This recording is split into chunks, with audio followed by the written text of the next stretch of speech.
Chinese mentality, Chinese set of references, is the efficiency kind of model. And this model, I mean, the result, of course, had to be there, but it's somehow different. So it's not so much mechanistically, conceived. It's much more based on a kind of potential. There's inherent, already present in the way you work, and it's very much also based in the situation, which of course is brought up, which is developed. This transformative power, this communicative power, it has very much to do with a little more indirect form of transmission. So in that sense, of course, both the goals are directed in trying to transmitting, in fostering really this kind of exchange and this communication. But I mean, it's like efficiency has a different kind of communicative value, and I think that that's something that we could also try to find and find back and try to connect in this kind of way, in this mimetic approach. I think it's so very much part of Stefano's work. So just at the first round, the closing round, I just really open like possible areas of reflection, interaction. This idea of mimetic approach is so much based also in a kind of efficient approach. This is just a very ethics way. Thank you very much. Thanks. Thank you. Esther? I wasn't really kind of about endless work, final work. But for me, your question for this kind of gathering is more evokes for the question like what art or artists or works of art can be served or can be regarded as a political subject. Like, well, that's like how I try to approach this question of this gathering. And for me, like nowadays in the contemporary society or in the current operation of the cultural production system, for me it's like how artists are responding to the cultural production by itself, and how do you respond to the status quo and what you want to do with it, and or how you are manipulated by the system on the other way around. And yeah, but I don't want to kind of mislead this question to address to the functionality of arts in today's society, because that's not like that's not the issues that we're talking about, or trying to look at this kind of art used for public service. Last year for the Bible in New Orleans, Prospect 1. And it was a really interesting kind of occasion, because the only reason for the Bible to exist was Stan Cameron trying to kind of propose it to the kind of local government and to use it really for cultural kind of tourism and economy, like revival plan. And this kind of art used for survival plan kind of context. And artists who were invited there, they are like lots of like big name like international artists. But in that biennial is also like very specifically like including local artists to participate.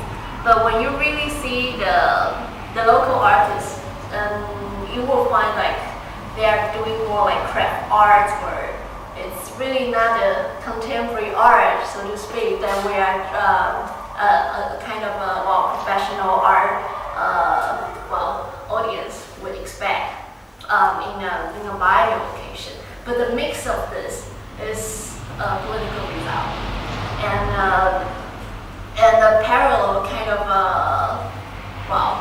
economic system that you have to deal with was also part of the reality, like how art could be like in a sort of public service, and I think it's a very interesting kind of occasion, because it touches several issues, like what you asked, this global art and local art, and this border, this center, because it's such a small city like New Orleans, and actually such big trauma, and their local artists are trying to meet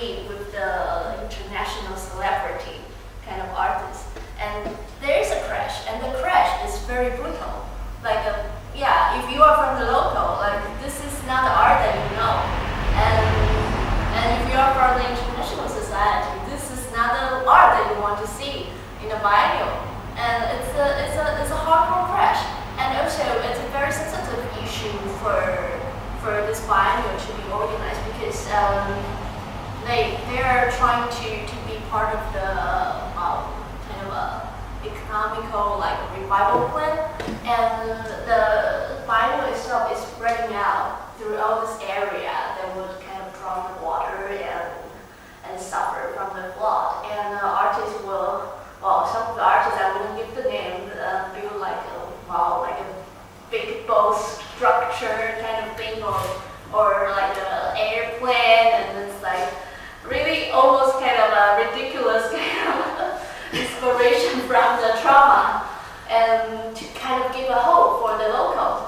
And for me, it was like really ridiculous. Like, how do you see yourself as an artist in such, well, in this agenda? Like, how do you work with this context? But there was a very interesting kind of example of the works from Superplex. It's a really small work. They did a kind of insightful research and figured out that actually the economic drop of Katrina actually influenced the real estate price in Denmark.